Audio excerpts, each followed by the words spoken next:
In this video, we're going to focus on how we can create a legend where instead of a strike-through effect, we're going to give it a shaded effect. So where it basically becomes more faded, or else it will be just more solid. You can see here it's very clear and visible. So we remove the strike-through effect. And this structure is really based on the data sets. And this is very interesting because if you would use this, for example, let me refresh this, and you can see here now we get the pie chart or donut chart. It would hide the entire data set instead of the individual slice. So let's start to explore how we can do something like this. So let's start to explore how to change the legend effect to shade unshade instead of a strike through based on the data set in Chartjs. And I'm emphasize data set because this one is based on the data set. I have another video that will go based on the data itself. So let's start to work on this, and the first thing that we need is to get our default code. Make sure you go to chartjs3.com, getting started. This link is also in the description box, and just copy this chunk of code here. Once you have this, and if you want to understand what this code does, make sure you watch this JavaScript or this video about the JavaScript. We'll explain it all. I'm going to paste this in here, and once I did that, I'm going to paste the title in there. Alright, and then of course I want to make sure the title tag is correct. Save this, refresh, and there we are. So now we have this data set here. What I want to do is I want to duplicate this data set. So we have at least two different data sets here that will be later important that we can see that it works nicely. What I will do here is one will be red or a specific color, and the other one will be a different color. In this case, the last color, that's a black color. Alright, and then here I'll make this 6, 6, and then I'll make this 12, 9, 6, and then 18. Save that, refresh. There we are. So we have two different data sets now. So let's start to work, because basically what we need to do is we need to create this. What we want to have, of course, is the effect. But secondly, we want to remove the strike through here. We have to make sure that this is specifically a transparent or a faded color. So to do this, we need to go here in the options. And what we're going to do here is basically use the generate labels feature in the legend. And you might say, well, isn't it generate labels? Well, sorry, generate legend. Well, if you're used to Chartjs 2, you've heard of generate legend. But in this case, they have changed it. In Chartjs 3, they changed that term into generate labels. So, and the reason why, of course, is basically this. So if I'm going to make this plugin here, then I'm going to specify here legend. So then there's probably not really necessary to indicate to generate a legend. But we go here in the labels, and then here we say generate labels. So most likely they change it because the position of it is within the legends, but specifically in the labels namespace. So that's why we have this here. And what we're going to do here is the following. I'm going to say here, make sure we have the colon here. I'm going to grab here the chart as the parameter, and then this is what we call a callback function. So this is built in Chartjs, and this is a function arrow expression indicating this is a callback function or function. And what I want to do now is start working on creating the item. Before I do anything else, I want to show you, of course, what did we do. So let's console log chart, then here refresh. And then, alright, we get an error here. Most likely I forgot a comma. There you are. That's a comma. Save that. Make sure you have a comma. Refresh. And there we are. So what happens now is when we generate the legend, but we have nothing in return, what happens is that the legend doesn't show anything because the return equals blank. So it doesn't know what to do. However, the console log shows us everything we need to know. If we look here, we are on line 86. And here on line 86, we can see exactly what we need. So we have all of this now, and what we're going to do now is basically start working on generating a new text. So to do this, what we need to go here and start digging in the chart, and then we go to the data for the data, basically the data object, so you can get every data set here. And you can see here in data we have the data sets, and we have here two specific data sets here. And I realize that they both have the same label name, so I want to specify them differently. Let's say here, weekly cost, other one will be weekly sales. So if I refresh here, nothing changes here yet because we don't return anything. But in the data object, we have now returned a difference. So you can see here weekly cost, there you are, and the other one is weekly sales. So what I want to do now is I want to grab this specific item, but also I want to grab here the color and the background color here. So let's start and focus on that. So to do this, we have to go here back into the generateLabels, and then in here I'm going to start working on it. So if we look at it, what is the position? Basically we have to hover over it here, or more specifically, let's go here on the data set. So it's data.datasets, and then from there on we can start to extract, for example, specifically, let's see here, where is that? The background color, or of course here, the label. So I want to grab the label first, but for that I need to go into this data sets here. And here data sets is index 0, and this one is the index 1, meaning that I need to loop through this, and this is very important. So this is why we're going to use a very useful map feature, a map array feature. So we have an array, basically that is the data set. So let me show you how we get that array. Basically is this, we say .data.datasets. So if you have this and we do save here, refresh, you can see here now we get these two data sets. So as a nice array. So if I do now the array map method, we can start to work with that. So what I'm going to do here is going to do a return. So I want to return immediately the array values that we extract from the array. And what we're going to do here now is we're going to say here return, and then what I'm going to return here is basically this array dot map.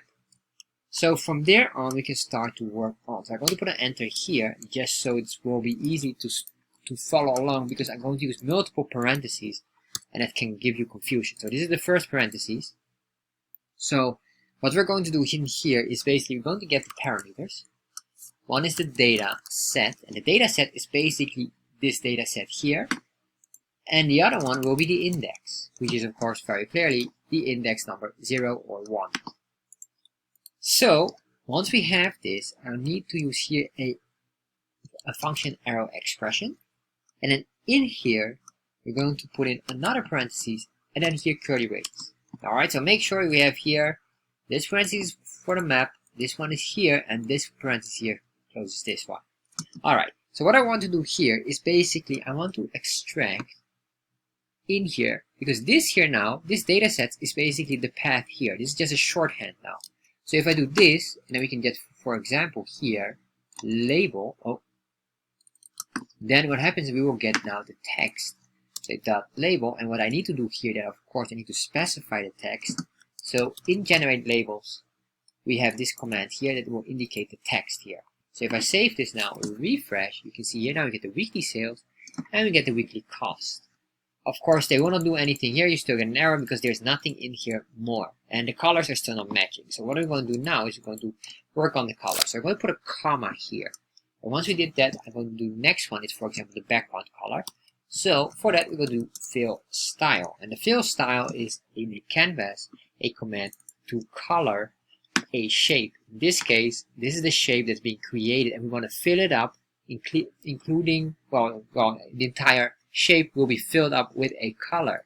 What color are we going to grab? Well, we can go back in here. You can see here the background color. So then we say here the data set dot background color. If I save this now, refresh, there we are. And the final one, what I want to do is the border color, which is exactly the same, except here we use the border color. So what I can do here, I can copy this. We type in here, instead of background color, border color. And here this needs to be called the stroke style. And what does stroke mean? Stroke means basically a line. And if you're thinking about canvas, because these are all canvas commands, you have to think like a white canvas or blank canvas is basically a painting that is ready to be painted. There's nothing on there. So when you take a paintbrush and make a line with your paintbrush, we call that a stroke, or a paintbrush stroke, or a brush stroke. So basically this is why we're using here the term stroke, because it's all in the painting or the canvas mindset or theme. Alright, so once we did that and refresh, we have now these borders here and the colors are nicely aligned. So what we need more, and this is the final one, it will be eventually, because we need to change later on the font color. So what I'm going to do here, I'm going to put already the feature for that.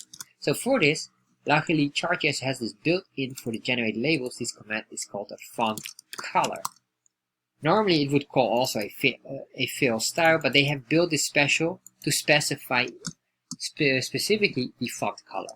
So here, what I will do here, I'll do hashtag 666, which is the official color that Chartjs uses for their fonts. So if I save this, refresh here, you can see here, nothing really has changed. Later on, we need to modify this based on if we have clicked on it, yes or no. So this is what we're going to do next. So we have now basically here the labels. Now what I want to do here, of course, is to create the click effect, because here it still doesn't work. So what I'm going to do now is the following. I'm going to go now and create in the legend the onClick object.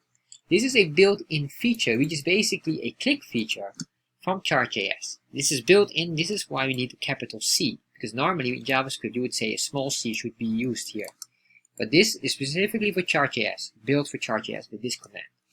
Alright, so then this is basically a callback function, and we can put in here the event. I'll just call it click. Next we have the legend item, and finally we have the legend, and in this order we will be using it. Because it's a callback feature or callback function, we need a function arrow expression here.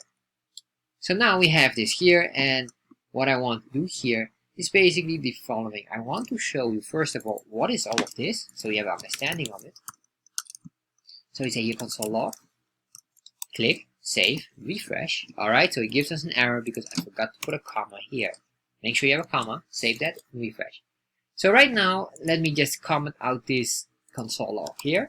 We don't need that one. So right now you see nothing here, but if I click on this, you can see it recognizes it. It recognizes where we click, X and Y coordinates, everything what we need to know. Although, basically here, I don't need to know anything. What we really need is more interesting is this one here, the legend item. Save this, refresh, and click on this. And if I click on that, you can see here, I click here on weekly sales tax. Or the text, weekly sales, and this one is weekly cost. So this is becoming very important for us later on, because what we need to know later on is, or based on this, we know exactly on which item we clicked. So later on, we can start to search for that.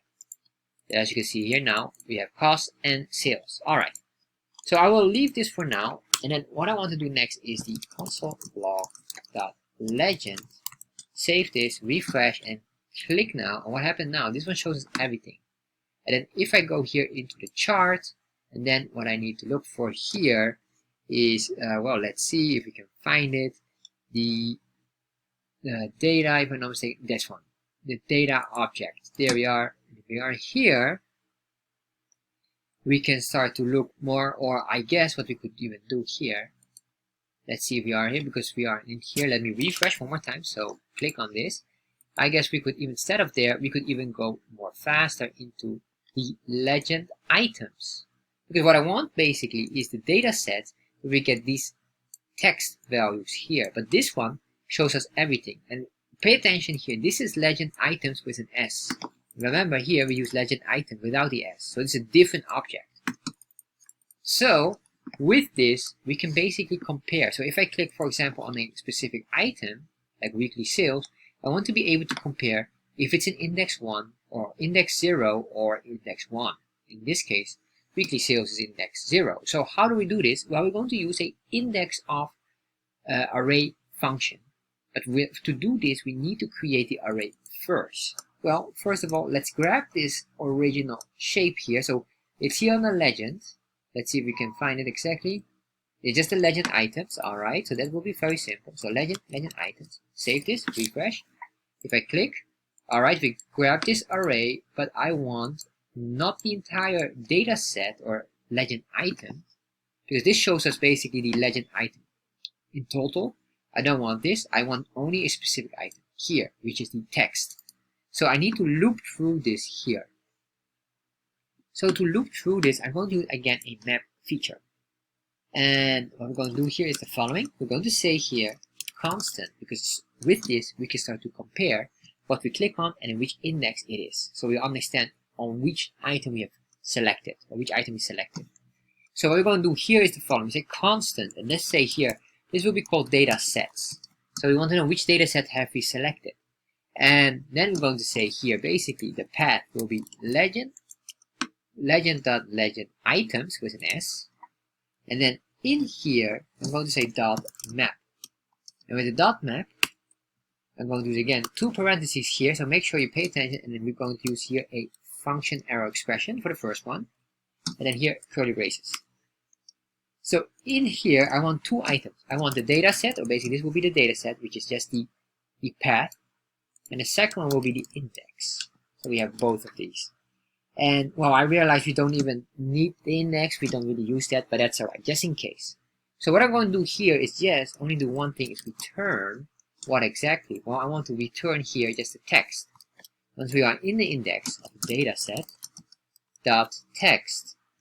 And once we did this, let's do a semicolon here, we can do now a console log of the data sets. And what I will do here now is I'll just comment out this, and let's save that, refresh, alright, and now click, there you are. So now we have the data sets here, index 0, index 1. So that will mean now, if we click on this and we can figure out the index of what we clicked, we can get the index number, or the data set number. So what I want here is the following. I'm going to create here now a constant for index, because I want to grab the index of the data set we have selected, or specifically the legend we selected, which index or dataset index it is matched with. And then here I'm going to do the following. I'm going to say here the datasets, and let's remove this. Now we say a dot index of. So make sure you understand this one. Basically, it will grab it will compare what value will be in which index. So if I just copy this right now and just put it in here, and I like to put single quotations because in JavaScript single quotations is a better practice. Save that, and if I would do now just a console log index, save that, refresh. So no matter what I click, I have a hard-coded one. So now you can see it's always index 1, which is correct because our weekly cost is the second second data set, which is dataset index 1, and this is dataset index 0. So if you grab now the item here, this one, remember this, what we had, the legend item.text, put it in there, save that, refresh, we could see now index 1, index 0, or there you are. So it shows this all nicely. So now this helps us to understand where we clicked on, and with that we can now start to say hide a certain value, and of course make this a bit more faded. So first of all, let's create the hide effect. So I'm going to go in here and let's remove this console logs. Now we can just clean up a bit. And what I want here is the following. I'm going to say here, basically we're going to use a special command. Is it if command? If legend, and then what we're going to do is here dot chart, and then here we're going to use a specific feature built into Chartjs, which is data set visibility, or visible, sorry, it should be visible, and then which index number, well, this one, whatever we clicked on, and I want to equal to true. So that would mean the following: if it is true, means it is visible, and we would click on it, in that case we want to hide it, meaning we want to then change this, and what we're going to do here is we say legend.chart.hide the index we have clicked on. That makes sense. And then else, if that is not the case, then of course what I want to do here is, instead of hiding it, just gonna put it in here, let's say here show. Very straightforward, it makes sense. So once we did this, save that, refresh, click on it, there we are, click on this, there we are. So now we have that, but you might say, hold on, I don't see this being transparent or changing in color. Alright, let's start and work on that. So what we're going to do here now is the following. We're going to focus on that. But to do this, we basically have to go back here to generateLabels. But now we have this option here already, so you probably will figure out, we will borrow a lot of that, or a lot from that. First of all, I want to say here let, which is I need to make a array value. So we're going to say let visibility equals a blank array. So the reason why is we're going to make here, because this here, remember, this was an array in essence, but because of the map, it would just loop through this nicely. But this one here needs to create with a array whatever we have here. Basically what I want here is like this color or a transparent version of this color. But that would be an index 1 or 0, of course. So what I'm going to do here is, well, basically we could almost grab everything from that, but let's avoid that. What we want to do here is the following. We're going to create here, first of all, a for loop. I guess that will be first. And then this for loop will be the following. We say let I equals 0. And then what I want to do here, I increment this all the time as long as we're going to grab this datasets. Datasets.length. And the reason why length, because it will show us how many datasets we have. In this case, we only have 2 datasets, dataset index 0 and dataset index 1. Then I'll say I++.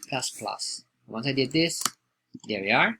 Then what I need to do here is start to use a certain command. And this command is basically our if statement. And this if statement will just check only one thing. We'll say here, instead of using legend, chart, etc., we are using here chart because we have chart here. Chart, and then we say here, exactly the same is data set visible. And then here we don't put an index because this index value is somewhere from here, but not in this feature. Here we just use the I for the increment.